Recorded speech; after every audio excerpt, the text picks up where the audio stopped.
10 o'clock witching hour and time for our forum to begin. Those of you who are just arriving, if you will quietly find a place to sit. I want to welcome you. I'm Libby Slappy, a member of the League of Women Voters. The League of Women Voters of Linn County conducts these forums as part of our voter outreach and education program. And our goal is to provide opportunities for you, members of the community, to ask legislators questions. We really appreciate every person at this table, elected official, who has made time to be with us this morning. Thank you. Thank you.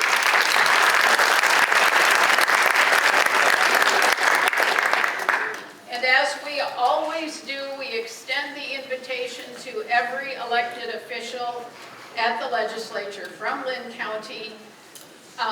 And you can see who is here. We did not receive a response from Representative Golding, but everyone else, and I think Sammy Sheets, I guess we didn't receive a response from Sammy. I think Sammy's coming. Okay, so we think he's coming. And Jeff is here, good. So I think what you see, with the exception of Representative Sheets, is who we will have. This forum is being recorded and live streamed, and the recorded forum will be available in a few days on the Linn County League of Women Voters website. Our plan is the forum will last 90 minutes. But certainly you are welcome to stay following the conclusion of the forum if you would like to talk individually with legislators as their time permits. So here's how it's going to work today. We will have opening statements from each of the legislators, and the time limit for opening statements is 1.5 minutes. We have our faithful league timers in the second row, and they have signs, so as you are talking, be mindful of what you might see visually over here. All of you get to submit your questions on the papers provided. The questions really are addressed to all of the legislators, but we have acknowledged that particular legislators serve on particular committees or have areas of expertise which make them probably the appropriate person to answer a question, though any legislator can also speak to the issue. We will be reading your questions. If your handwriting is bad, that's going to hamper us. So for you former educators in the room, I hope your good handwriting instruction serves these people well. And we will ask as many questions as time allows. We have a panel who reviews those questions and puts them together based on topic. I will tell you that right now already I have this many questions on one topic. So it's clear to me what the hot topic is. If you have a cell phone or some other device that makes noise, turn it off. And if your phone goes off, you will be taking the League of Women Voters members out to lunch following the forum. So, thank you. We do not want any response from the audience throughout the forum. If there's something you agree with, nod your head quietly. Disagree with, shake your head quietly. No clapping, no whistling, no outward noises, please. And of course, we all want to be respectful.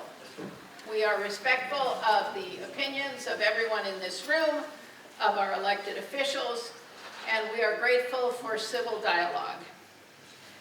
If we don't get to all of the questions, please hang around and see if you can ask your legislator a particular question in a one-on-one format. Representative Sheets, glad you're here. Thank you. Parking. Oh, I know. Snow. Need we say more? So, okay. Everybody set to go? See, look at those heads nods. Quietly, you do take instruction.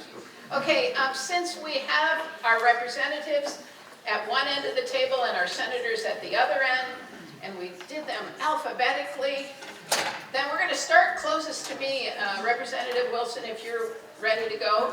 You have a mic just like mine, so you need to turn on the little switch at the top to the on position. Yep, and it's, there you go. Maybe time restraints?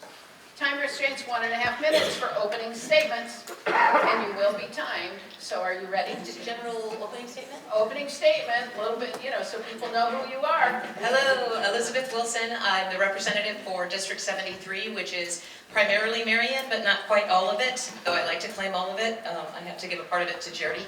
So this is my second year in the legislature. I am on transportation, local government, ways and means, House appropriations, transportation, did I already say that? And government oversight, yes. So last year I was involved in the hearing or the meetings on book banning and gender affirming care and things that just blew my mind. But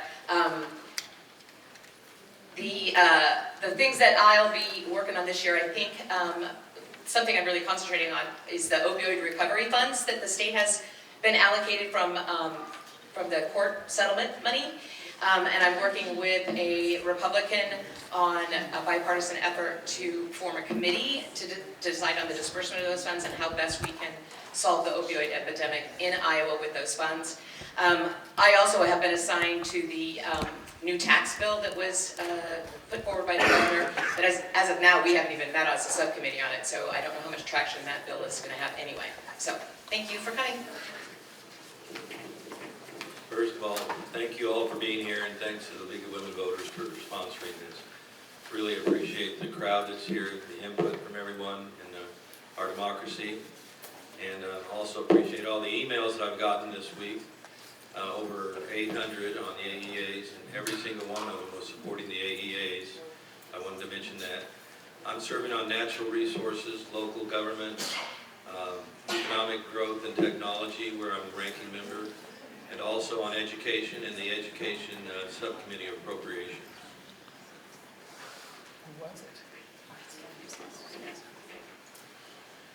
Hey everybody, State Representative Sammy Sheets. I represent Southeast and parts of the west side of Cedar Rapids in the Iowa House. I serve on the Appropriations, the Judiciary, and the Public Safety Committee, as well as the International Relations Committee.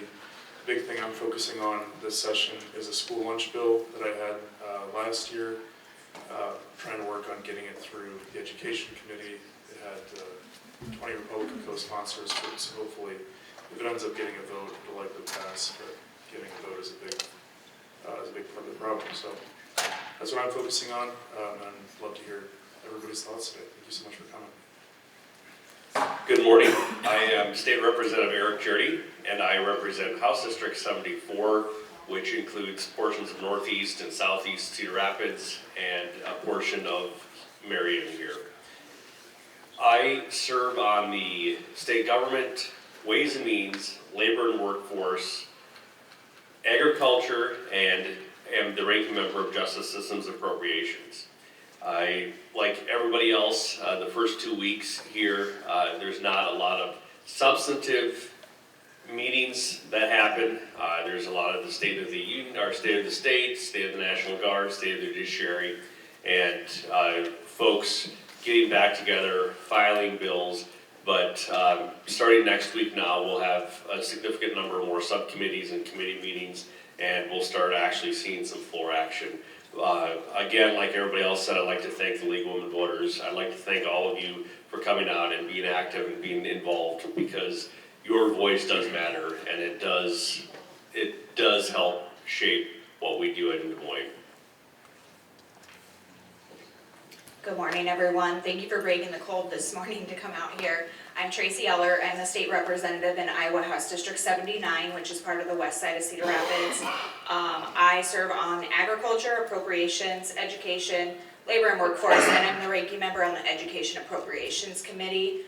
I have been a little busier than Representative Jurdy with the AEA bill. We have been doing education caucus, at least within the House Democrats, on that bill, and taking some time to bring AEAs and listen to them on that. I'm sure we'll be discussing that a lot later.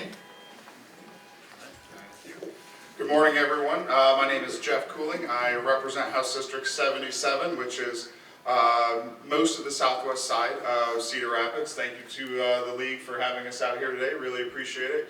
Great to see everybody. As a reminder, I sit on the Labor Committee, and I'm the ranking member on that for us Democrats. I also sit on state government, local government committees, transportation, and then I'm on the Transportation, RIF, and Capital Budget Appropriations Subcommittee. I have done 2 subcommittees already this year, last week, and I've got 2 more bills that were assigned late last week as well. So we're getting into full swing, and we're 2 weeks in, so hopefully 80 more days to go. So. Thank you. Good morning, State Senator Todd Taylor. I would also lend my voice to thanking you for being here and for the league for holding this. But another little part to that. There's really nothing else, no other forums at all that are like this. So this is extra special. And it's great to see so many people, packed room and packed parking lot. I think I parked a couple blocks away over there. This is my 29th year in the legislature, and I just now start feeling like I'm starting to get it, you know. But the budget is a big part of it. And I have ranking member duties in justice systems for a budget committee and transportation for a policy committee. A couple highlights for that. On justice systems, I'll be fighting for and working towards judges' salaries. It's rare that the Chief Justice mentions that in her speech. She did. That's because it's super important and we're having recruitment and retention problems.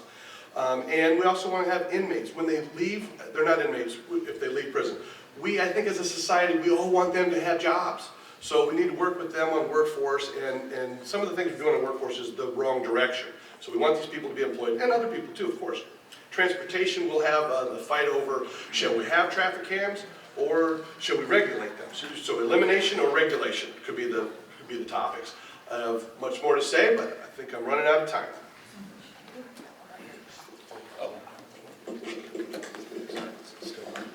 Charlie McClintock, District 42, that is rural Lynn County and almost all of Benton County. So I appreciate everybody being here today out in the cold. Thank you to the League of Women Voters. I always enjoy being at the forums. It is an excellent time to get input. Everybody is always gracious, and the information is extremely valuable to us at the legislature.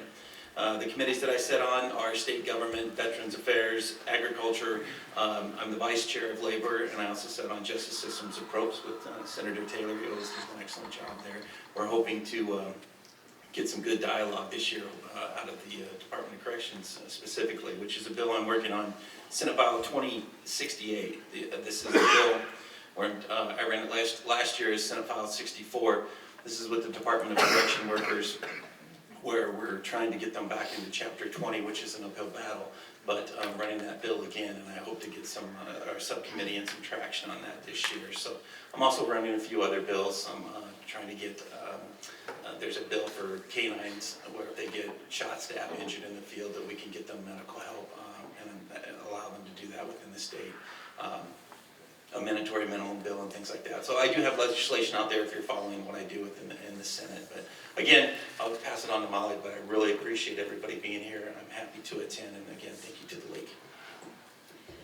Good morning, everybody, and thank you again to the League for holding this and all of you for braving the cold. I am Senator Molly Donahue. I represent parts of Southeast Cedar Rapids, Northeast Cedar Rapids, and the whole Marion. So my 2 people down there. I am the ranking member for labor, sitting next to Charlie when we have workforce labor meetings, and I'm also on appropriations, education, HHS, and I'm also the budget ranking member for the HHS budget, so that's a huge budget.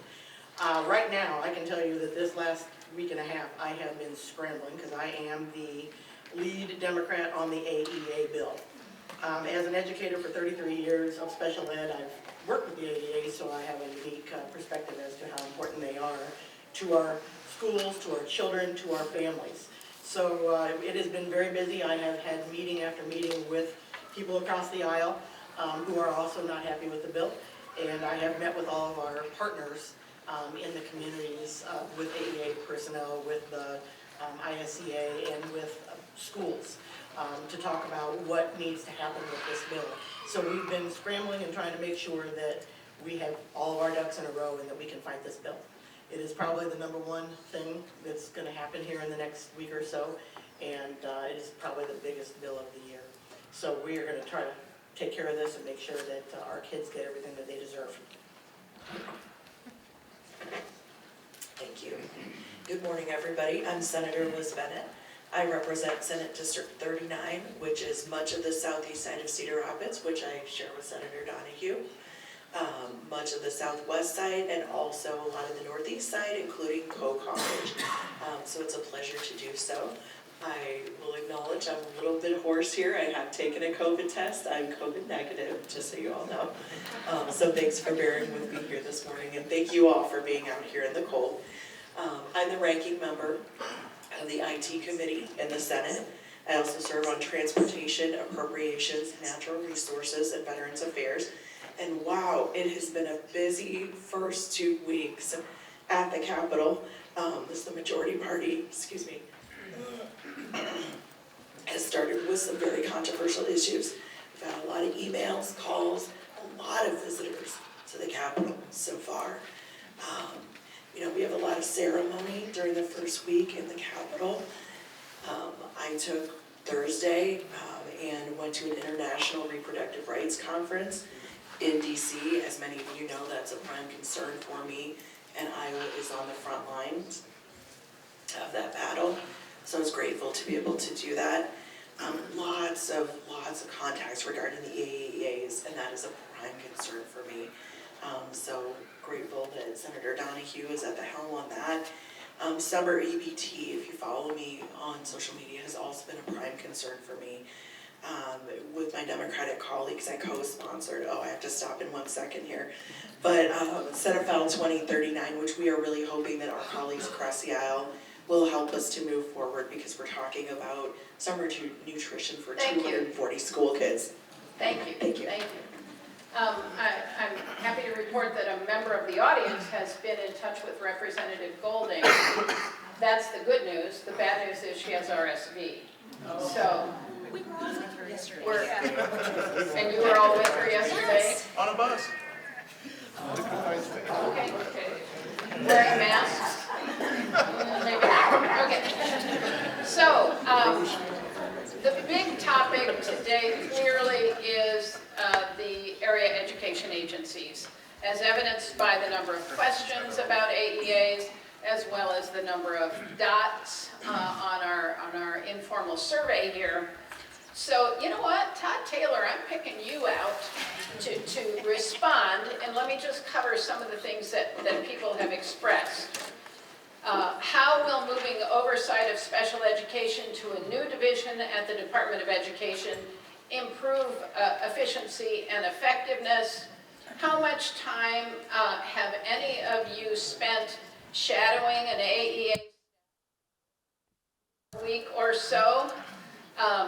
How will equity of all needed services from the AEAs be guaranteed to the rural and urban districts? Are you aware of dissatisfaction from educators with the services of the AEAs or how they are run? Or is the call for change coming only from elected officials? Do you believe it's too late to convince the governor that there is a less disruptive process available to reform the AEA system? Keeping track of all these? Yeah. Trust Libby. So there you go. Well, and Here's how much what's on time the do I mind have? of the voters. I do have some comments, and I was prepared for that, so I appreciate starting. And I'll let others obviously chime in. A couple of big picture things, maybe touches on some of those specifics. First of all, I want to say something, and I'm not trying to be snarky, but this is very different for the governor. To have an idea, propose that idea, and then get pushback from real people, let's say at our caucus, and from legislators, and then make a change to that. So we don't have the final product in front of us, but we have already a change product. That is not how she has operated on anything ever since she got elected governor. So I'm gonna applaud her for having an idea. I don't care if you agree or disagree, and then she changes it. So that's good. So that shows that she's open to hearing differences. She says she wants transparency. that may have been one of the elements of one of those questions. And I would say, let's start with her office. She wants to talk about the high compensation of these highly educated professionals in the administration of the AEAs. Fine, let's talk about that. But if you want transparency, let's compare them with their skill, effort, working conditions, and responsibility that you would have with that. And then compare it comparatively. You want transparency? Let's look at her office first. She gave her staff a huge pay increases, didn't go through the normal process of an idea, a bill, the legislative process, and then signing it into law. And so then maybe the last piece, and I know there's much more to cover, is the front page of the Gazette today. We used to have 15, now we have 9 AEAs. That's too many. Okay, what's the right number? I don't know, but we need to say we want to deliver the services. What services do we want to deliver? So I guess I'm running out of time. We have more to speak of, and I know we have others to speak on that. Sorry. Battery running low.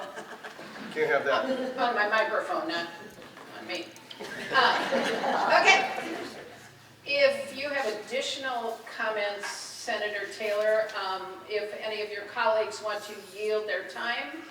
I would like to yield my time. I think I ran out of time, though. We have different That's- timelines for answers, right? No, but I mean, you have 1.5 minutes, which you took, but if somebody else wanted to say. Oh, I would recommend it. Yeah. Okay, well, are there other officials who would like to? Molly Donahue. I will start with the first one that had to do with how is the special education going to be improved by having it move into the Department of Ed? It absolutely will not. Those positions will never be out in our school districts providing the services that the kids need in the schools. They will be in Des Moines collecting their big fat paychecks. We know that the head of the Department of Ed is not a fan of public schools, so people they're hiring are not public school people. So it is not going to help anything in our schools. So we'll start there. With the AEAs, we know that, again, yes, I'm glad that she is making some changes, but it isn't going to be enough. There are 0 parts of the AEA that our education can afford to lose. We need all of it. There are parts that she says she's going to put back in, but those parts are just part. You cannot teach children with parts. We need everything to make sure they have what they need. This isn't just going to affect special education students. This affects regular ed students. This affects parents who have children with IEPs. This affects all school services. And rural schools are going to lose the most because they simply do not have the systems that they need in place in their small towns to cover these areas. So that's my quick take. I think I'm out of time. Oh, I'm not out of time? Okay. So what was the third thing that you, there was Well, something or you rattled can off. yield your time. Representative Ellert would like to speak. Okay. Your time out? Okay, thank you. I'm not sure I got the whole question at this point in time, but just to piggyback off of Senator Donahue, and she talks about, the AAs help even the general education students, and it's beyond just the special ed. I like to point out, they service birth to age 21. So when I used to run my child care center, I used them a lot to come in with early access. They also, some of the AAs, not all of them, had a program called CART, Child Care Alliance Response Team, which helped keep suspension and expulsion rates down in child cares, which we know is a big issue also, and that helps, with some of those behavior problems that we're hearing a lot about when the kids get to school. They have the NICU services, so there's so much that starts before the children even enter the system. And then I think about a visit that I did to one of the REM homes where they serve intellectually disabled individuals that live there, and they were talking about how cuts to the AA could affect their day-hab programs. So it's very much wider reaching than I think the general public knows. And then you have, all this other services like printing and supplies, and I could go on and on. I can't fit it in a minute and a half, but just wanted to add that in as well. Thank you. Representative Jurdy. Thank you very much. Many of you probably know that I spent 20 years of my career teaching high school special education here in the state of Iowa. And I can tell you that I work daily with folks from the AEA, whether it's a special education consultant, a speech language pathologist, a physical therapist, an occupational therapist, a school psychologist, and AEAs as academic institutions are growing and developing like any institution. And within an institution that's continuously growing and developing, there's sometimes growing pains. And there's sometimes issues that folks want to get resolved, but that's what a grow and developing organization does. They grow with it. It doesn't matter if it's an area education agency, if it's a company, if it's a business, if it's a school.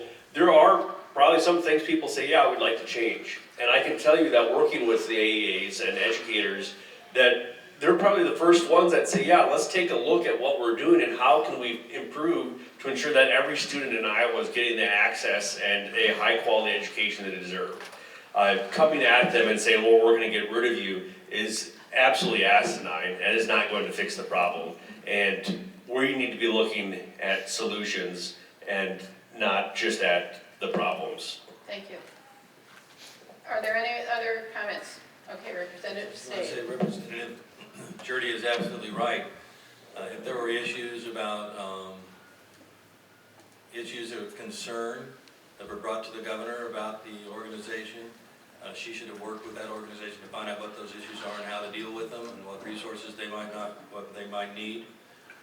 Instead, she chose to bring us a bill that would dismantle the organization altogether. And I have heard within the last few days from hundreds and hundreds of Iowans about the great work that the AEAs do in many different areas, media, professional development, and IEPs, all of the kinds of things that they should be doing. So I don't think the governor has backed off at all. I think she's going to cause more chaos and confusion. She wants to get rid of all of the administrators, to axe them. She wants to put all the power away from the boards, and that we have local boards and local control into the Department of Education.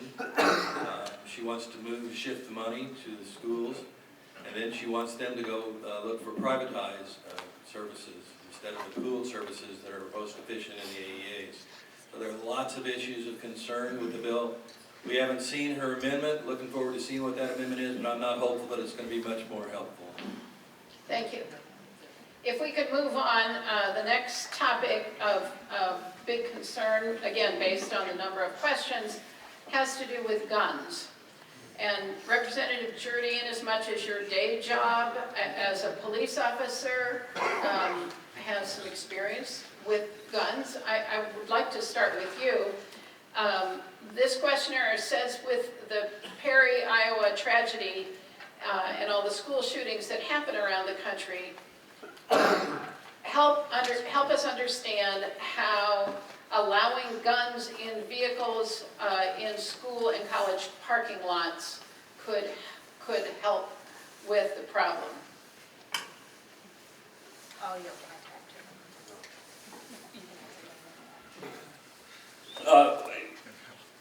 I'm not entirely sure I understand the question. Could you read the last portion again? How could guns in college and school parking lots in the vehicles, how could allowing guns in vehicles in parking lots help alleviate school gun tragedies? Can I raise the point? Tracy gave Kim her time, so it's 3 minutes, correct? Okay. Sure. If someone doesn't use all their time, they can yield the remainder of their time? We've never done that before. No, but Yeah? you make the rules. Okay. Eric, so Eric Okay, has 3 minutes. 3 minutes, Eric? Listen to Okay, you. thank you. I do think, and I'm not entirely sure, and I apologize to whomever asked the question.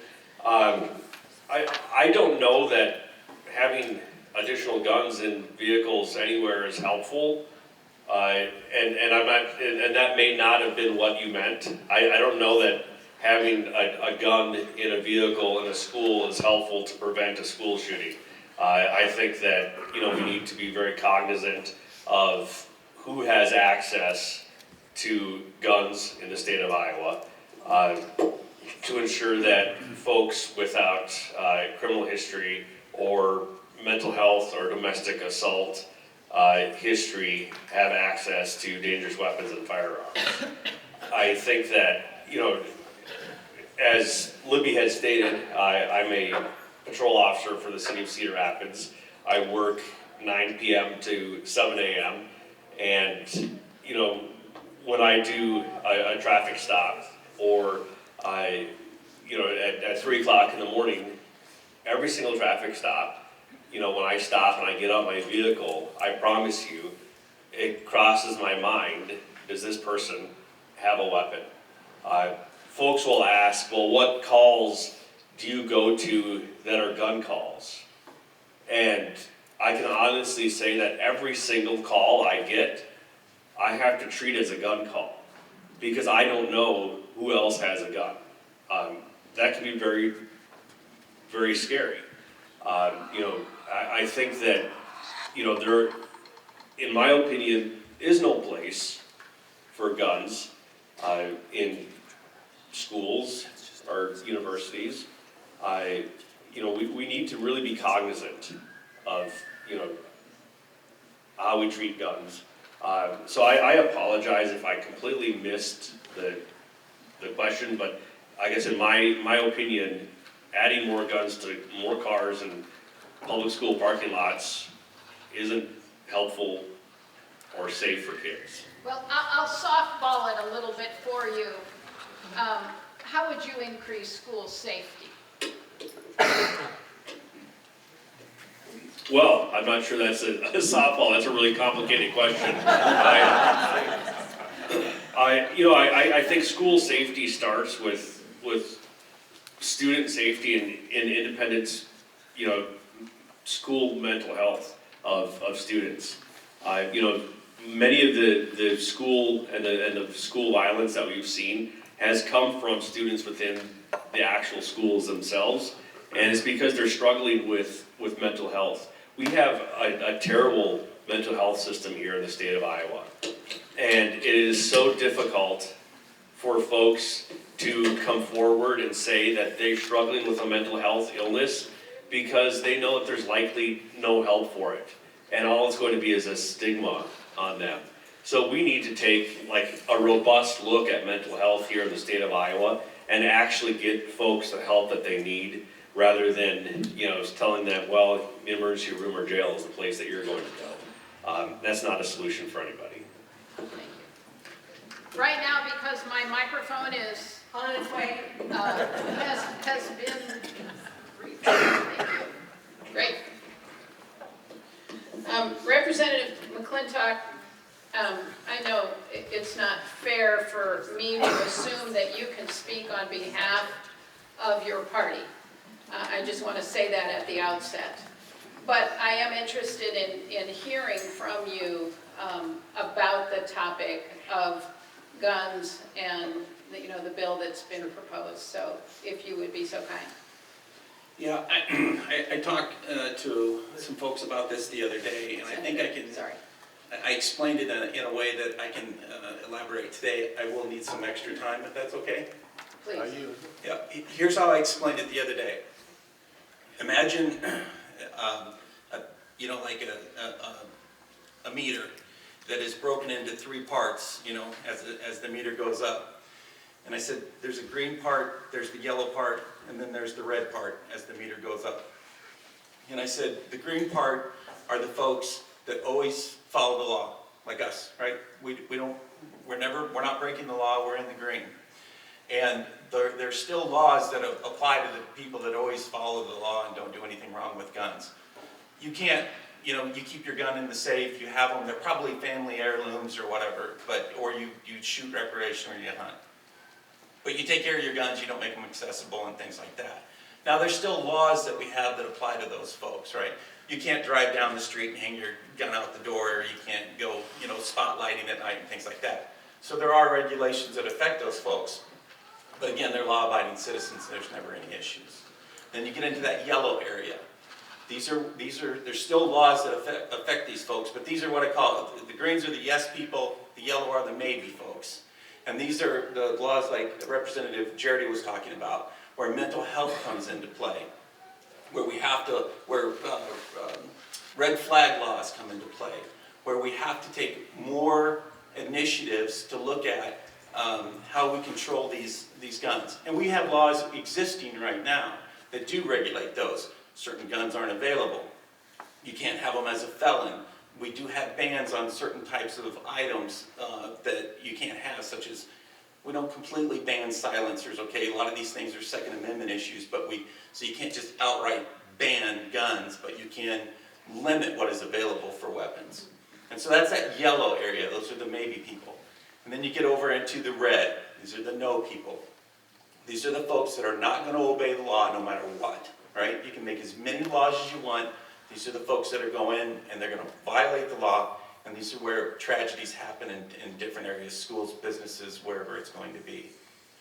Two things, I think, affect people's ability when it comes to, not ability, but their mindset when they break the law.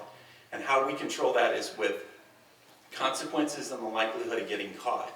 And so consequences seem to mean less and less to people these days. They don't seem to care what happens to them, whether they end it themselves at the end of these tragedies or whether they go to prison. They don't seem to care. And this is where the likelihood of getting caught has to be increased. So when you see whether they put SROs in schools or whether they put security or where the idea of arming teachers or whatever that, I'm not saying that's a good idea. That takes the response time down to 0 or near it. So when these things, I know my time's up, I'll be very quick here, I'll wrap it up. But if you can do anything to reduce that likelihood of getting caught, cameras in schools, more security, training, things like that, that is that reduction of time to try to prevent it or reduce it as quickly as possible. So that's how I kind of explain it to people on these, and legislation is effective on all three of those. But that's kind of it in a nutshell. You know, it's a bigger topic, but that's as quickly as I can do it at the time allowed. Thank you. Thank you, Senator. I appreciate it. Senator Donahue, did you have a comment? I would just like to add, and I won't take up the whole time, it also has to do with education.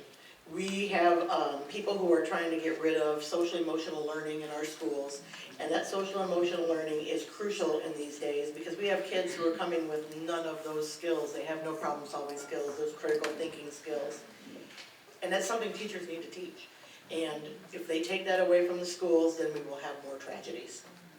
Thank you. Representative Stade, you had a comment? Yes, thank you. I think that there is too much influence by the gun lobbyists in Iowa, and we can't keep our common sense gun laws. They're being eroded with these kinds of laws. I remember someone said to me, how many gun lobbyists does it take to screw in a light bulb? More guns. But the answer to everything is more guns, and that's what this kind of bill is about, putting guns on campus. What we need, we should have secure schools, safe schools as well, single entrances, strong doors, cameras, maybe even metal detectors, because this is the real world. We want our kids to be safe at school. We also need things for background checks, permits, other kinds of common sense things, laws against not reporting stolen or lost weapons. There are many things that we can do, including the ERPO, which is extreme risk reduction orders, when someone is threatening to kill themselves and others, to temporarily remove guns from them. Those are all measures that we could look at, and we should do all that we can to protect our kids and to stop this influence of guns. Thank you. Senator Bennett.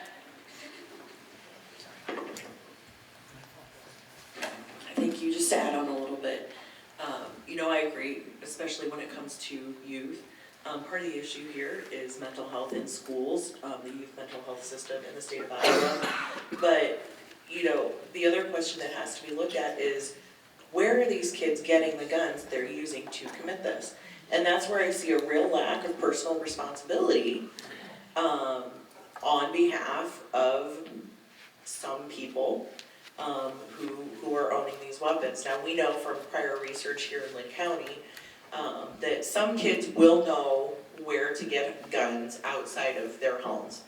Often this is because people are leaving them in their glove boxes, they're leaving them in their center consoles.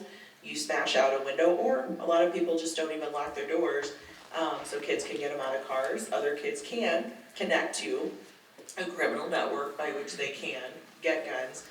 But other times, they're getting them from right in their homes.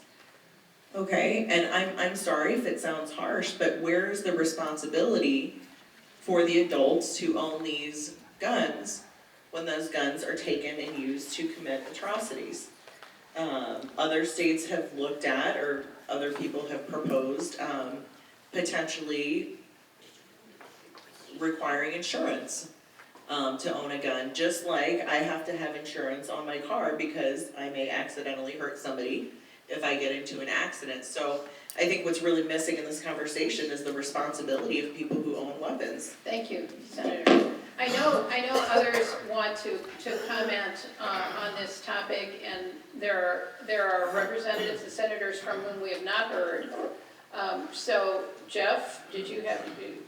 I did, and it was to yield my time to Representative Eller. And I just had a really quick comment. Use the microphone, please. Sorry, I just had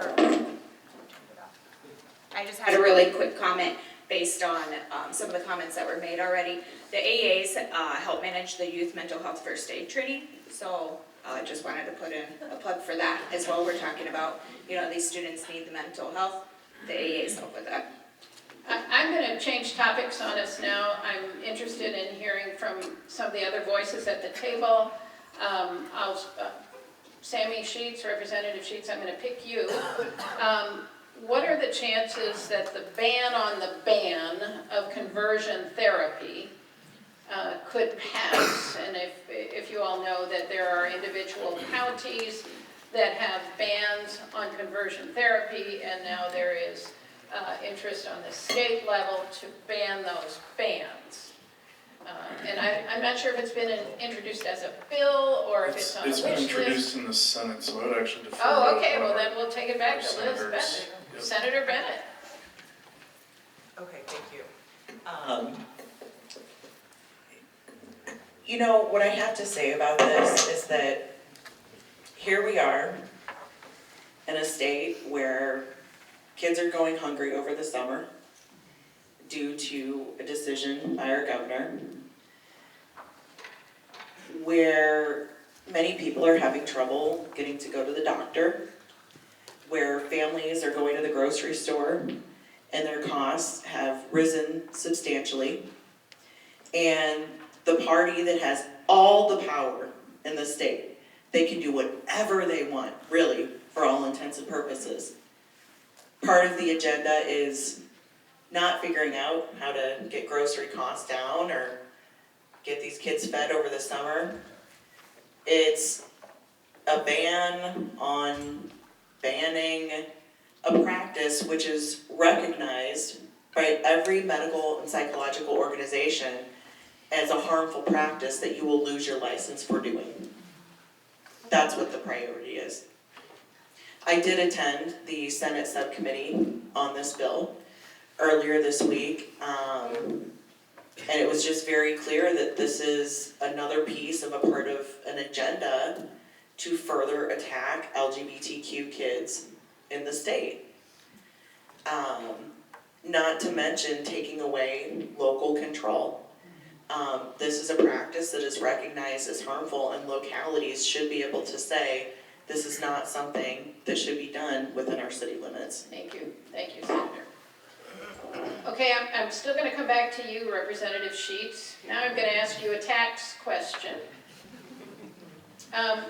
What will happen, this is from two different constituents, what will happen to the state budget if there's no state income tax? How will the state budget be enacted by no state income tax? And what areas might the excess rainy day funds support? So I will take a stab at this, and then if any of the Ways and Means, Representative Drury and Wilson are both on Ways and Means, they can correct me if I'm wrong. A couple of years ago, the Republicans basically passed a cut to our income tax in the state. It used to be around 7.9%, right, bracketed, progressive. So the Republicans decided to cut it to 3.9% and make it flat because they wanted to make sure that the majority of the tax benefits from the cut went to the richest people and corporations in the state of Iowa. What the governor is proposing, or has proposed in the State of the Union, or State of the Condition of the State this year, is accelerating that rate making it happen faster. I don't remember the actual mechanics of how that works. But I think the big picture that people need to take home is that the governor's goal, as she's publicly stated, is to eliminate the income tax in the state of Iowa. There's a couple of important historical points. One, no state has ever gotten rid of the income tax. Every state that doesn't have an income tax now never had one. So we'd be the first state to eliminate the income tax, which I think accounts for over 55% of the revenue to our general fund. So what that means for people at home is two things. One, we're not going to be able to fully invest in the priorities that we need to, such as public education, our infrastructure, things like that, health and human services, and mental health, exactly. Those priorities are not going to be fully funded because we just won't have the revenue. The other thing that's likely going to happen is that they're going to have to make up the revenue elsewhere. And what they're likely going to do is raise the sales tax, which is the most regressive form of taxation. And that's basically what their plan is going to be over the next couple of years. But I defer Thank to you. Representative Jordan Representative Wilson. Wilson would like to speak. Yeah, to tag along with what you said, all accurate. I was at the Iowa Taxpayer Association Symposium this fall in Altoona, and there was a lot of talk about this. In fact, I was on a legislative panel about it. So I think at one point when they were looking at, well, if we were to eliminate, at this point, what would we have to raise sales tax to? And the approximation at that point was 14%. Obviously not doable. I mean, and it is completely regressive, so an unfair situation. One alternative is to work on the state sales tax exemptions. That's been proposed by a Republican. But as Representative Jardy and I've talked about, and he's pointed out, there's not enough exceptions in the way that it works to actually make that feasible, to make it not regressive. There are some things that could be tweaked, but it's not going to have that big of an impact. If you look at our income tax coming down and then the sales tax going up, you still can't fund what we previously had funded, but we've been funding at 87%. So we can spend 99% of the money that we bring in, but we have not been doing it, specifically so we can then go say, see, we didn't need the money. So that's why we have this big pot of money sitting out there, is because we didn't need it. We didn't spend it, we didn't need it. But as you're all aware in this room, we are not fully funding our schools, we are not fully funding Medicaid reimbursements. There's so many things that we need to do that we're not doing. And so I remember when you hear that comment that we don't need them because we haven't been funding them. We aren't getting the services that we need for our constituents now. Thank you. Anyone else? Okay, let's move on. Was there a hand? Sorry, It's almost just. you good?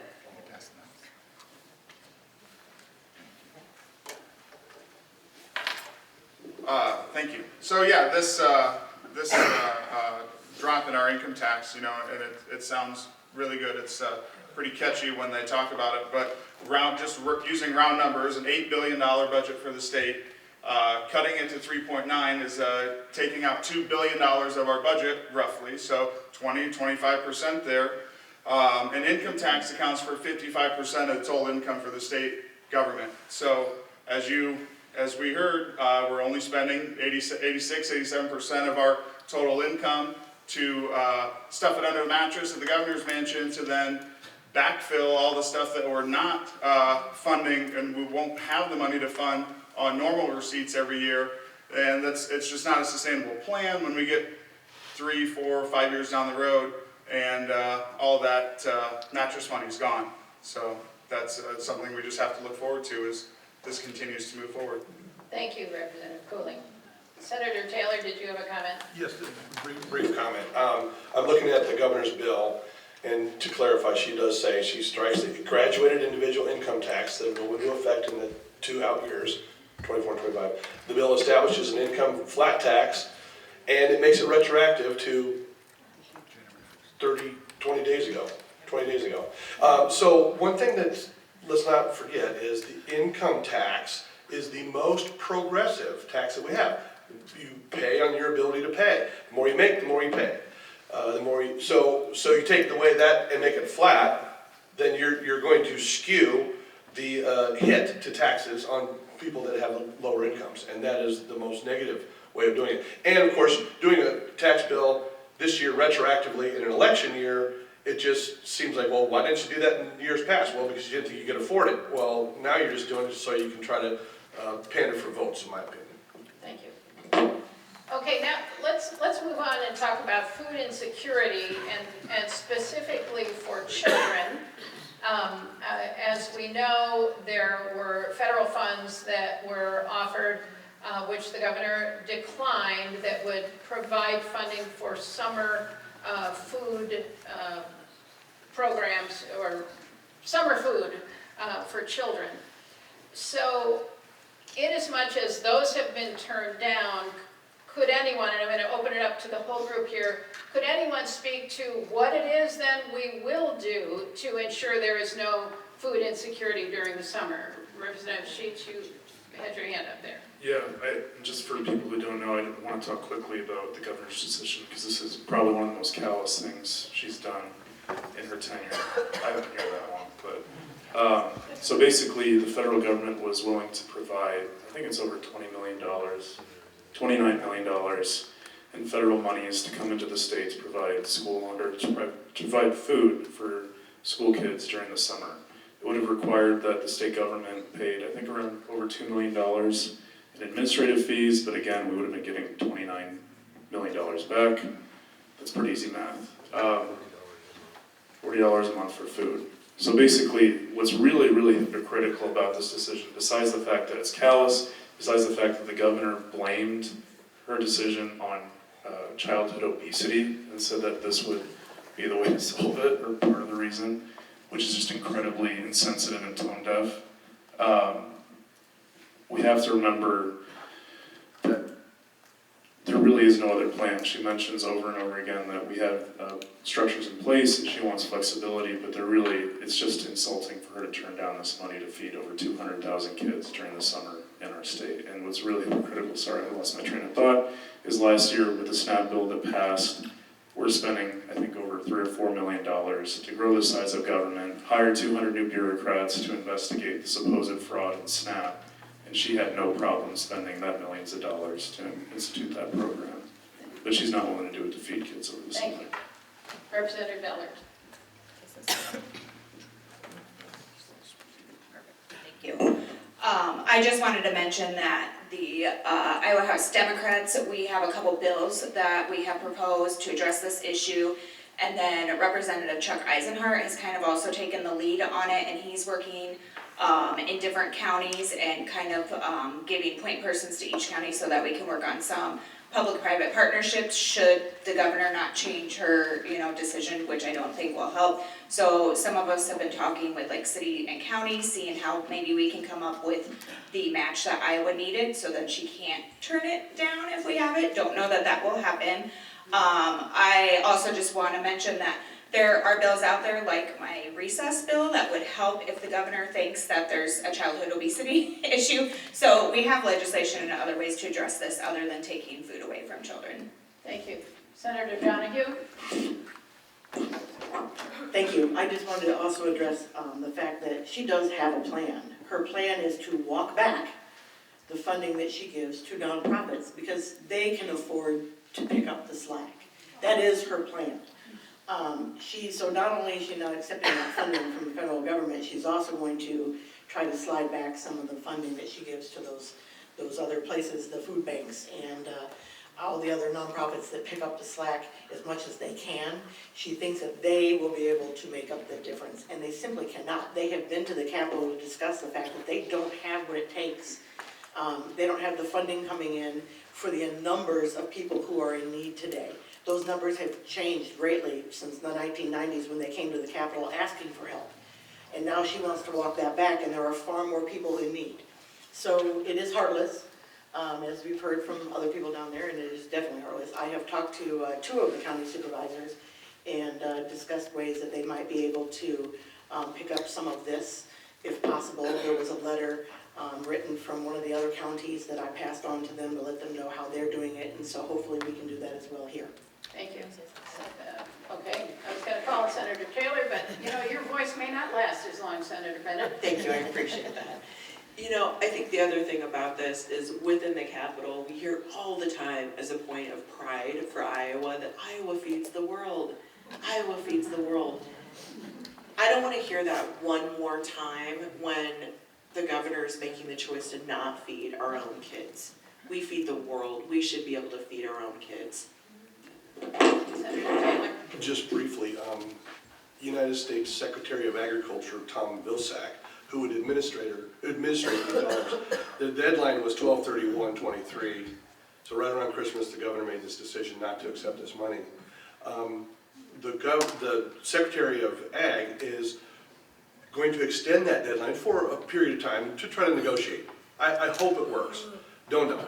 But also, if her concern is obesity, I think that if we don't have healthy, nutritious food options for kids, they may turn to the more accessible, less healthy, and that would worsen obesity. And so I think it's wrong-headed in the breadbasket of the world. Thank you. I'd like to shift to Representative Stade with a question relative to education and teacher salaries.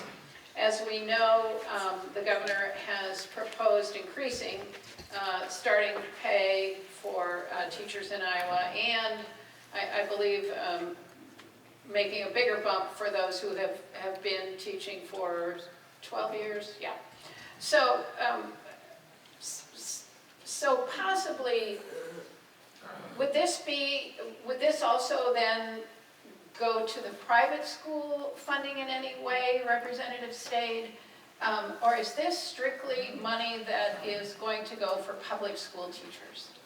Good question. I believe it's just public school teachers, and I think it's base salary of $60,000. I want you to note, though, that this was part of the AEA bill, so it's sort of a carrot for the rural legislators to vote for her AEA dismantling.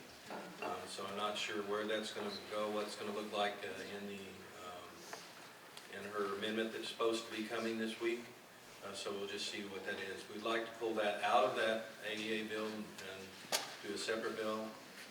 I'll do an amendment to do that in the Education Committee so that we can vote on those things separately and make sure so that sounds like a good thing.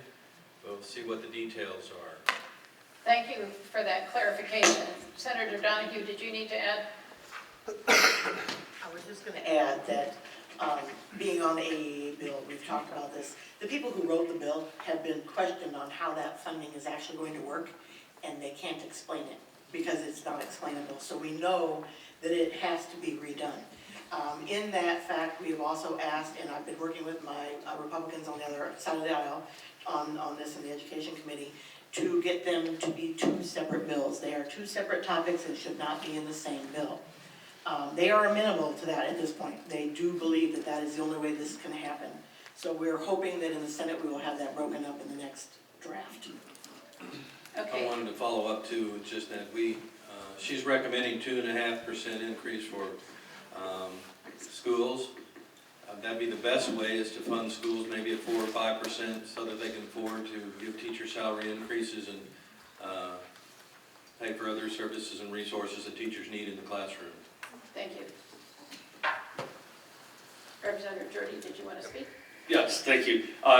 Just a point of clarification. Everybody up here that's sitting at this table has been strong supporters and advocates of public education.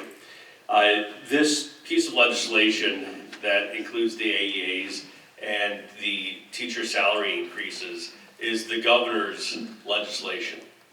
And I think it just needs to be, and it's been mentioned, but I think it needs to be even more clearly mentioned that the two are together right now. You have to support the dismantling of area education agencies in order to get an increase in teacher salary. Everybody up here thinks that teachers need to earn more in order to retain and hire the best folks for our students in the state of Iowa. But the way that the governor is doing it, she's saying you have to support the dismantling of area education agencies and increase teacher salaries. if we don't want to support the dismantling of area education agencies, I will be the first person to tell you the governor's going to say, well, look at the folks up here, they don't support raising teacher salaries. And to have them together is completely disingenuous and needs to be called out. Thank you. Senator McClintock, this is kind of a general question, so I'm hoping that you can help us here. Can the legislature direct the Attorney General to reinstate the use and payment of rape kits? That's something she's kind of had on the, she's put that on the back burner. She's just put a hold on that, but time continues to pass. Is that a possibility? How does that work, Senator McClintock? Well, I suppose she could. I don't know the exact legality of whether or not she can or not. I suppose anything could be contested if she did try to do that. So I guess I don't have an exact answer for that. If I could clarify one thing, in that bill, when we were talking about teacher salaries, the minimum teacher salary was to be increased to $50,000, and then teachers with 12 years experience would go up to the $62,000. And I would also not, I think that paras and support staff should also be included in that if we could get that in there as well. Can I go back to one other question? Absolutely. On January 2nd, I took a tour of the HACAP facility there in Hiawatha. And like Representative Eller was saying, that there are other programs that they're going to try to do for supplemental for food services. That facility is incredible. They're doing great work there. And there is a farm-to-table act that is being proposed for an additional $5 million for a pilot program. And I have, that day I contacted Secretary Nag to try to get support for that. We're trying to work that through the Ag Committee as well. So it's not all doom and gloom out there, and I think everybody at this table is trying to work other angles to try to do supplemental food services. So, and I apologize, I don't have a good answer for No, for I this. appreciate that. And I'm going to just piggyback on what you said. I believe Secretary Vilsack, Secretary of Agriculture Vilsack, also has real interest in federal funds supporting local farmers to be able to get their food to food banks as well. So I'm glad to hear it's happening on both the state and the federal level. Yeah, there are a lot of good things going on. I just don't want to paint doom and gloom out there everywhere, and everybody up here with me is working on it as well, so I know. And you know, the nature of a forum like this typically is for constituents to express their concerns. And you know, maybe we should have a separate forum that says, bring all your attaboy, attagirl comments to thank the legislators for the things that you know, we think they're doing right and we don't have to question. We haven't figured out how to do that forum yet, so for right now, you know, this is an education program, and we appreciate that you ask good questions and then the whole room can be educated on more particular points. Yes, Representative Steen. I wanted to note that the food banks have had great demand increases over the last several years, at least 20–25%. They share that with us out here in Hiawatha as well. I have a bill in the legislature in the House for $1 million match that the state would give to the food banks to help with this new demand. That hasn't seen a subcommittee yet, either last year or this year as well. So there are lots of options that the governor and the majority party can take to help with the food. I hope that we'll see some of that happen. Great, thank you. Representative Cooling, just based on your committee assignment with state government, I'm going to let you have this question.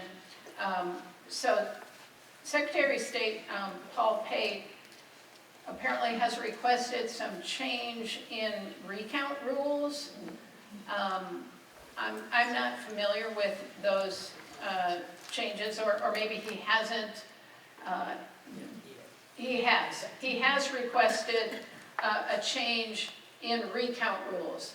Can you give us any more info on that, or frankly anybody at the table, but we need to know more about that. Yeah, with those recommendations that he's made, I can't give you any more information. It's, if it has come through and been assigned to sub, it's not one that I'm on. I got 2 this week from state government, and one of them was to remove inspections of asbestos abatement and encapsulation on private businesses. Right now, they're required to do an annual inspection, and they want to remove that requirement to only when it's there's injury, loss of life that is reported, or media notification of the dangers that are apparent with asbestos in places. So, but what Paul's doing, I'm not sure what he's got out there yet. And I would open it up if anyone else wants to comment on recount rules. Okay. Then let's move on to funding universities. Colleges and or state universities that receive federal funding. You know, would anyone be willing to, you among at the front table, walk us through a little bit of that process? That that it's appropriation certainly, but how are those decisions made by the governor or by the budget folks? Tracy, oh, you're so brave. Thank you, Representative Eller. I feel like ranking member of the Education Appropriations, I should probably start off this question. I'm just trying to think of how to word it delicately, because I really do enjoy working with the chair of the committee. He's very receptive to listening to our members on there. However, in all the years that I've sat on that committee, either as just a member or as the ranking member, we haven't really been able to give any input on the budget. So since I've been the ranking member, it's just kind of handed to me after it's done. So the majority party of that committee makes the decisions, working with the Senate and the governor's office, and then it's handed to me and explained so that I can then explain it to my caucus members. So the current chair, he does take our feedback. It's just not always going to get implemented into that budget. Gotcha. Okay, Representative State. Yeah, I'm also a member of that education subcommittee on the appropriations. And I just want to point out a few things here I have noted this morning that she did in her proposal for the budget, Governor Reynolds. First of all, the Board of Regents sought $40 million increase in the university's funding. The governor is proposing $12.3 million instead of $40 million. She is denying $10 million funding for the University of Iowa initiative to address workforce challenges and the growing needs of Iowa's elderly population faced by rural healthcare providers. She deleted another $10 million of funding for the Iowa State University STEM Workforce Initiative, which is intended to support the state's manufacturers and produce workers in the in-demand jobs. And she asked the $2.5 million to the University of Northern Iowa for Educators in Iowa Initiative, which is intended to recruit more students to become teachers. So she is cutting the budget in areas where she says she has a priority. Thank you. Oh, one last comment. She's recommended 2.5% increase in funding for our community colleges and our universities, and I assume that that'll be what they'll want for the education budget of K through 12. I'm going to shift us back to regulation and oversight just for a minute. We have 2 questioners that are concerned about nursing home care and the oversight of nursing home, and specifically, the regulations or the state inspections of those. I believe that currently regulations say that they have to be inspected every 14 months, if that's right. But it appears that it's happening maybe about every 40 months. So I don't know if anybody can give us any of that factual background, but is there legislation planned to improve nursing home oversight? Because right now there are a lot of black eyes out there, so I don't mean that literally. figuratively. Anyone? We'll give you a minute. Okay, Senator Donahue. I'll just start with, there aren't any investigators, so you can't get somebody out there more often. If you're not gonna pay for investigators and you don't want oversight, because that's, our governor is not real big on oversight. So if we don't have those personnel to do the job, you can't. And it does put all of our elderly at risk, and that is unfortunate. As far as, are there bills out there? I do know that, I heard in the House there is possibly a bill coming out. I have not heard in the Senate yet, but I have not seen the details of it. There should be some legislation coming out, but it won't do everything we need it to do. There's so much that needs to be done. And what you're talking about is sounds like a staff shortage. Whether that's because the funding is not there, the personnel is not there, Senator Bennett? Yeah, just to add on to that, and basically to add on to what Senator Donahue had said, is that, I suppose you could say this is the high cost of cheaping out on government. We don't have enough inspectors, and I think I had heard that this was a similar case to many years ago when I looked. I think we had a shortage of OSHA inspectors as well. So we're talking about the health and safety of our citizens, whether it's the elderly, whether it's people on job sites, etc. We can make all the rules that we want and laws that we want in the legislature, but when we have another branch that's saying, we're not going to give you the money to hire anybody, then it just doesn't get inspected. Thank you. Okay, we're going to change the topic, and now we're going to talk about opioids. And I will open this up, but are there currently any bills being considered that would help address the opioid epidemic? And what's their status? And if not, why not? I want to yield my time, since Elizabeth's got all the info on this. Give me that mic. Okay. Representative Wilson seems to know a bit about this topic. Okay, we're gonna be here for about 30 more minutes. I yield my time. Correct? I'm sorry. 12. She said 3, 6, 9 minutes. 12. I can talk pretty fast. 12. Okay. Okay, so we know there's opioid settlement money from the court cases. We know that part of that money went to the counties, some stayed with the state. The legislature in 2021 made the decision that that money would not go to the AG for their decision about how to allocate those funds. That money, Pardon me, don't speak in Attorney General. oh, sorry, yeah, I only know some of these terms. I'm bragging because I know what AG means. But that money now stays with the legislature to make the decision. Last year, we ran an amendment on the House side about how to allocate those funds. And it wasn't a new amendment, it's something that had come from a previous year. That amendment failed, primarily because it was not germane, but also because it was supported by the Democrats, so it wasn't going anywhere. But what it did do was raise the issue, and we found a good proponent, at least on the House side, we found a good proponent in a Republican legislator who has taken on this cause as well, which is great. I went to a recovery, the National Recovery Conference, I went to the Disability Conference, I went to the Housing Conference, I went to Farm Aid, I went to the Iowa Taxpayers Symposium. I studied this pretty comprehensively throughout the summer and the fall, and went to recovery homes and mental health access centers, trying to understand what do we do, because we have a lot of solutions out there, but they're not really integrated. We've got problems with how it's being done, and we've got states out there who have done a really fabulous job with their funds and how they do that. So the other thing I did was research what other states were doing. I was fortunate to be named an opioid fellow by the National Conference of State Legislators, as was the Republican that I've been working with.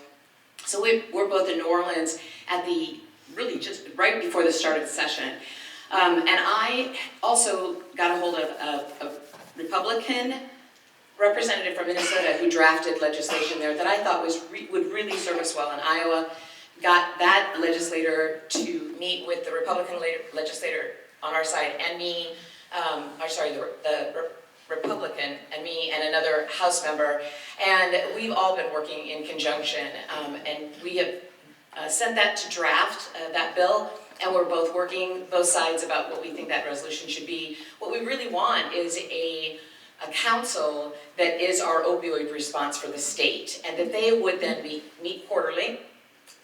We would have all of, it would represent constituents and the legislature, a couple of senators, a couple of representatives, as well as DHS and Department of Corrections, and you can imagine.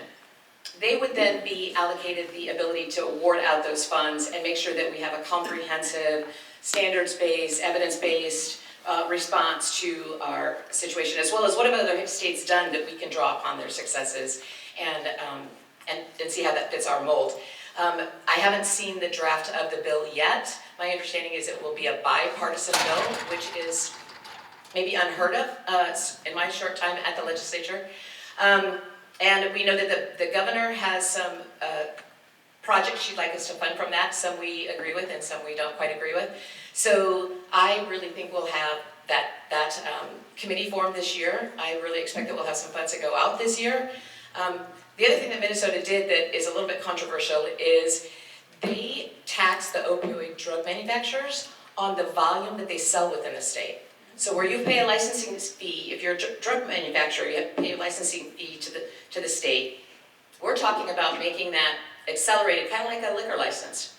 And when Minnesota did that, they were able to collect $20 million a year from the drug manufacturers to help fund their opioid responses. Now they've got a sunset bill, so I know we don't like to raise taxes and fees and those kinds of things, but this is to battle the problem that was created by these very companies. So I have no problem with that personally. So we'll be talking about whether that goes forward this year or maybe in the future, but that's the general, does that give a pretty comprehensive view of what we're trying to accomplish? Thank you. Okay. I can see why your colleagues yielded to you. Yeah, okay. I'm going to ask one more question to put it out to the general, all of you, and then we're going to go into the closing round, the lightning round. So my last question, anyone can answer, what are you hearing from local governments about the impacts of a loss of tax income that would be mandated by the state?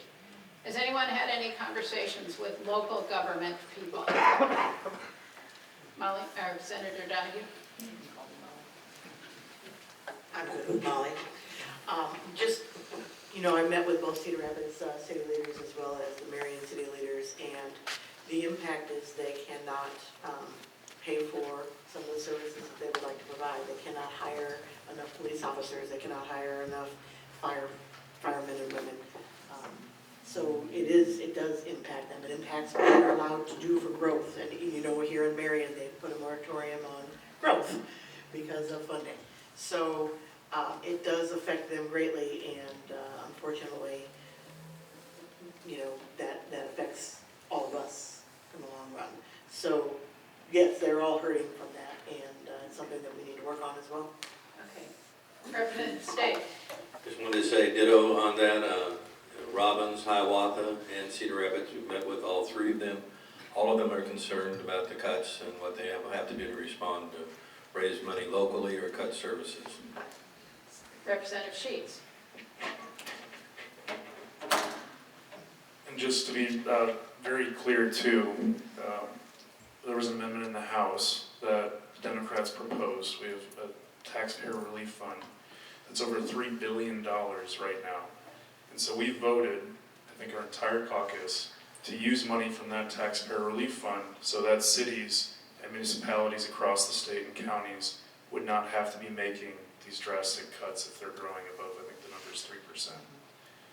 Every Republican voted against it, every Democrat voted for it. So when you hear about county officials or municipal officials being really upset with these cuts, remember that Democrats actually wanted to use that massive $3 billion fund so that we wouldn't have to cut any fire, police, or any basic services at the municipal level. the Republicans oppose that. Anyone else? Okay, we're about to move into the lightning round. I think everyone here is concerned about the kind of animus that exists among legislative bodies.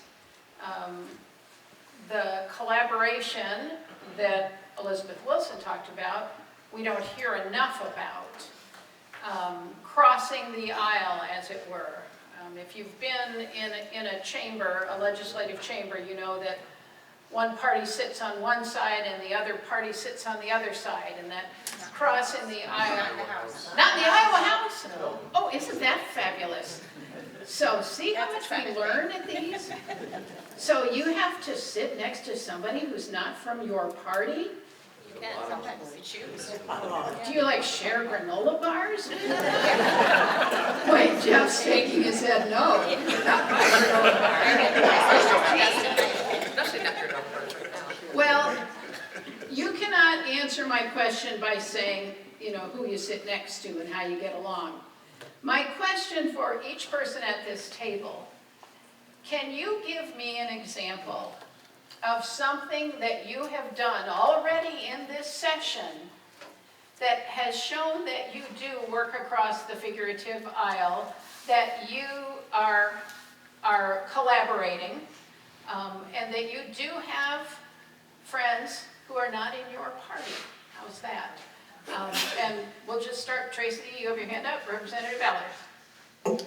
Yes, I already on like day 1 or 2 have been having to work with members across the aisle on some cancer legislation, particularly some bills around breast cancer, but there's some others. And so far they're very receptive to take the amendments that I offered, which are based on some of the feedback here from our local cancer centers, and just things that they didn't think about adding in the bill. But it also has been years of building relationships with those individuals so that, you know, they're willing to take the time and talk to me and take my input into consideration. That doesn't always happen if you don't have a previous relationship built with them. Thank you. Senator Donahue. I actually started working with one of the Republicans in the House this past summer on a bill that I knew would be near and dear to his heart, helping a young lady who once was an athlete right here at Linn-Mar in Marion area that was abused by a coach, and the statute of limitations has run out on her ability to do anything about it. Well, we're working on a bill to raise that statute of limitations because a lot of times young women and children, boys as well, they don't have what it takes to stand up for themselves until they're older, and that time has passed.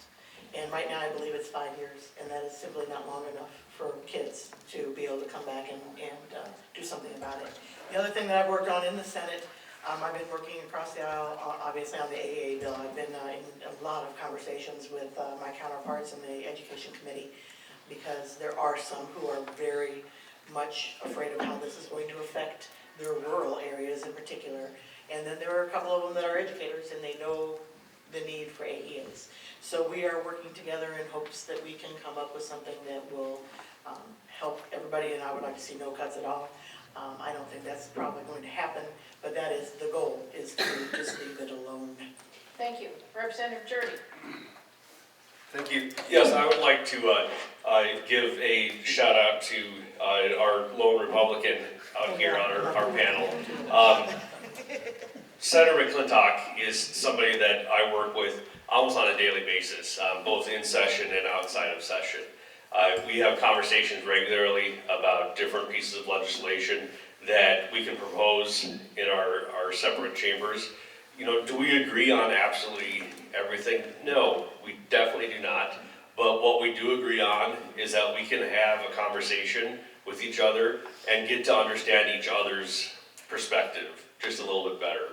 And, you know, I think, you know, him, you know, being a part of the Senate certainly helps us here, and certainly has helped me get legislation moving through the Senate that maybe wouldn't always have done. I had a bronchodilator piece of legislation that actually the governor signed And, you know, Charlie McClintock helped me get that through, so. Great. Who would like to go next? Senator Taylor. Senator McClintock, I can't see you if you're raising your hands. There, thank you. Well, I would also like to say on this topic, really, you have to look at the issue you're talking about. If you can find an issue, then you can find a legislator that you can work with usually. That's how it would start. So certain issues lend themselves well to that. And I would echo also on Senator McClintock. He and I are both on Justice Systems budget.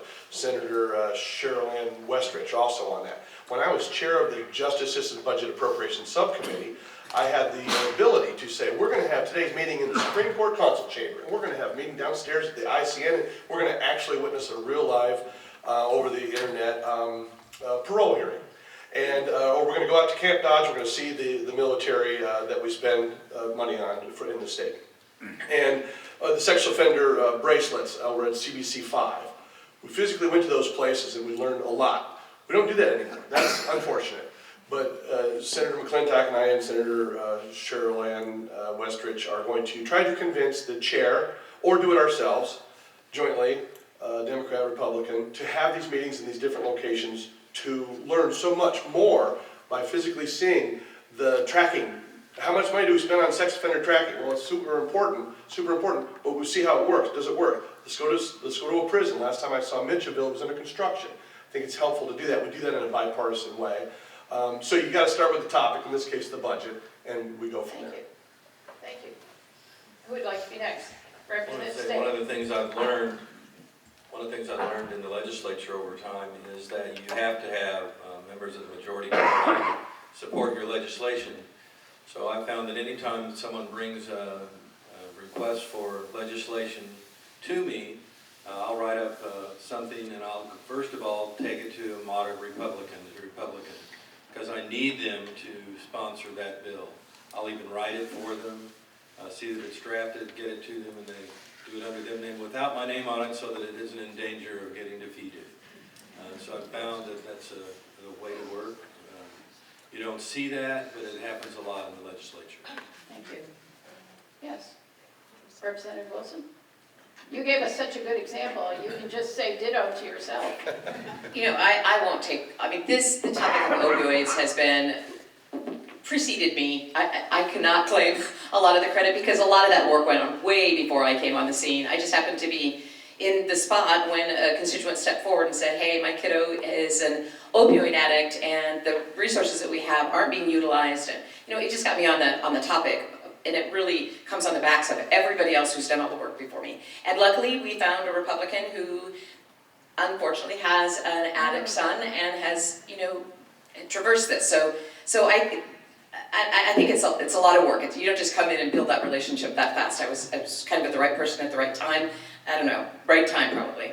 But I did also have a bill that I was trying to pass last year, and it got drafted. I went to the head of the committee.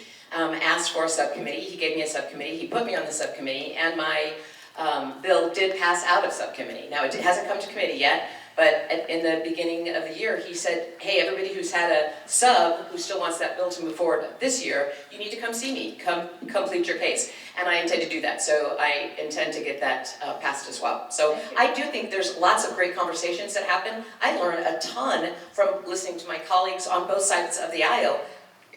We're all in the same aisles. I mean, that's not accurate in the House of Representatives, but I do think we have great conversations most of the time. I'm going to jump down to Senator Bennett, and we're going to work our way back up the table. What have you done in a bipartisan way? Well, I think I'm really privileged to be on the IT committee. Largely, most of the legislation that comes through the IT committee is fairly bipartisan. You know, so this year we're working on digital stalking and ransomware. Something that I hope to move forward would be protecting consumer health data that's entered in through apps. A lot of people don't realize that if you use a period tracker or a mental health tracker, that's not protected by HIPAA. You know, so I think that across the aisle, there's a shared concern about consumer data and privacy, and I think we have some good working relationships on that committee. Great, thank you. Senator McClintock. So, yes, many times I've worked with my colleagues here at the table and many other folks on the Democratic side when I was in the House and in the Senate. But it's a simple answer. The district that I had both as a House rep in rural Lynn County and now even in the Senate, it's the people. So many times I get, much like AEAs or with the ESAs, the folks get hold of me and say, we don't want this, right? And so if you're going to represent your district, all of the people in your district, and there's an overwhelming majority that don't want something, you have to vote what the people want. So I think that's the simplest answer. And when we have debate or when we look at bills or things like that, the purpose of debate is to try to make everything better, not to beat down your opponent. So I think that's the kind of the key there. Yes, I'm a Republican, and 80% of my platform is with the Republican Party, but that open area there is to represent your people within your district, and I think it's really that simple, so thank you. Thank you. Representative Cooling. Yes, thank you for the question. There are two things that come to mind this year, though. With 2 weeks in, we're waiting for the rest of the year to find some of that stuff. But last year, if I can kind of speak to that, there are two bills that I was on as co-sponsor that came to my mind right away. And those are transportation related. So one is there are 9 DOT districts within the state, and those district heads aren't, that executive committee isn't appointed by district. They're appointed at large throughout the state. So one bill that I'm on that I co-sponsored is to get those into those 9 DOT districts and have those executives appointed from those districts. The other one is focusing on Highway 30 and the completion of that across the state to make sure that it is a viable highway across the state that's well needed, as we witnessed within the last week, and the snowstorm that really affected I-80. Having an alternative quality 4-lane highway across the middle of the state would be a great service to Iowans. So those are two things that I've been working with and been the only Democrat on those, because one of the things is Highway 30 runs all the way through the district I get the privilege of representing. So Thank you. thank you. Representative Sheets, I think you have the final word. Oh God. So I mentioned in my opening comments about my school lunch bill last year. I went and just kind of walked around the chamber and talked to Republicans and said, do you guys want to support this? Does this make sense? And to my surprise, a lot of them, 20 of them, said they would sign on to it. And so that was kind of eye-opening for me that a lot of people actually are open if you just literally walk up to them and say, here's my idea. Is this something you can support? Back it up with facts, data. How is this going to actually impact? What's the fiscal cost of the state, et cetera? And you make that argument. A lot of times they'll get stuck at some point in the process, but I think it's worth, at least for Democratic representatives, to make that ask so that you can have partisan legislation that at least has some chance of passing. Thank you.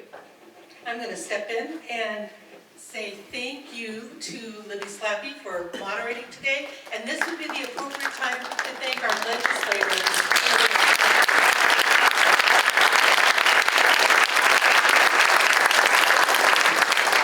On behalf of Voter Services for Lynn County League of Women Voters, I am astonished at the turnout this morning on a cold Iowa day, and I think that speaks a lot for the interest in what happens in Des Moines and the passion. League of Women Voters, as you know, is a volunteer organization, and we're trying to see where people hear about our forums. So if you have not had a chance to indicate on this clipboard, if you saw it in the Gazette, if you heard it on KRMY or wherever, I'm going to put these up here on the front, and hopefully you'll avoid the rush to the back if you'll come to the front and indicate that if you have not yet. With that, we'll call the meeting. Where's our next one? Oh, yes, thank you. Our next, we're the third Saturday of the month, and so next month we are at the Cedar Rapids Library, Beams Auditorium A and B. March, we are at the Hiawatha Public Library, and in April, we are at the Lynn County Fairgrounds, in the Lynn Dunn Building in Central City. So we hope you come. We'll see you there.